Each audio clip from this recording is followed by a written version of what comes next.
Chapter 1 का exercise का question number 3 है। इसमें क्वेश्चन बोला जा रहा है के E square upon G mass of electron mass of proton का डायमेंशन क्या होगा। तो के इलेक्ट्रोस्टैटिक कांस्टेंट होता है जिसकी वैल्यू होती है 9 × 10⁻⁹ और यूनिट होती है न्यूटन मीटर स्क्वायर पर कूलम्ब स्क्वायर। जी ग्रेविटेशन कांस्टेंट होता है जिसकी वैल्यू होती है 6.67 × 10⁻11 यूनिट होती है न्यूटन मीटर स्क्वायर पर kg square. Mass of electron होता है 9.1 × 10⁻31 kg। मास ऑफ प्रोटॉन होता है 1.67 × 10⁻27 kg। ये कुछ डाटाज हैं जो हमें याद रखने होते हैं। और चार्ज ऑफ इलेक्ट्रॉन होता है 1.6 × 10⁻19 कूलम्ब। तो के मतलब इलेक्ट्रोस्टैटिक कांस्टेंट और जी मतलब ग्रेविटेशन कांस्टेंट, इनका रेशो चल रहा है कहने का मतलब। तो के की यूनिट होती है न्यूटन मीटर स्क्वायर पर coulomb square.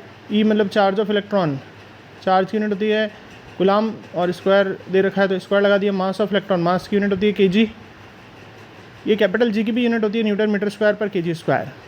Mass of electron की unit kg, mass of proton की यूनिट भी kg। मतलब कहने का मतलब है के की यूनिट रख दी, ई की यूनिट रख दी, जी की यूनिट रख दी, मास ऑफ इलेक्ट्रॉन की यूनिट रख दी, मास ऑफ प्रोटॉन की यूनिट रख दी। अब देखिए सॉल्व करेंगे तो न्यूटन मीटर स्क्वायर से न्यूटन मीटर स्क्वायर कट जाएगा, कूलम्ब स्क्वायर से कूलम्ब स्क्वायर कट जाएगा, kg स्क्वायर से kg स्क्वायर कैंसिल हो जाएगा। तो क्या यूनिट बचेगी? कोई यूनिट नहीं बचेगी। इसका मतलब ये रेशो क्या है? Dimension less. फिर हमसे पूछ रहे हैं कि ये रेशो क्या सिग्निफाई कर रहा है।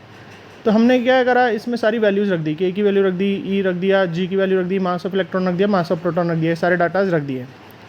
और जब हम सॉल्व करते हैं तो करीबन आंसर 2.3 × 10⁻39 आता है। तो कहने का मतलब ये है कि ऊपर इलेक्ट्रोस्टैटिक है और नीचे ग्रेविटेशन है, तो ये कहने का मतलब इलेक्ट्रोस्टैटिक और ग्रेविटेशन का रेशो इतना आ रहा है। तो इसका मतलब इलेक्ट्रोस्टैटिक बहुत ज़्यादा है एज़ कम्पेयर टू ग्रेविटेशन, ऐसा हम बोलेंगे। तो what does this ratio signify? This ratio is very large. This signifies that electrostatic force is very very greater than gravitation force. इस तरह से क्वेश्चन सॉल्व होगा।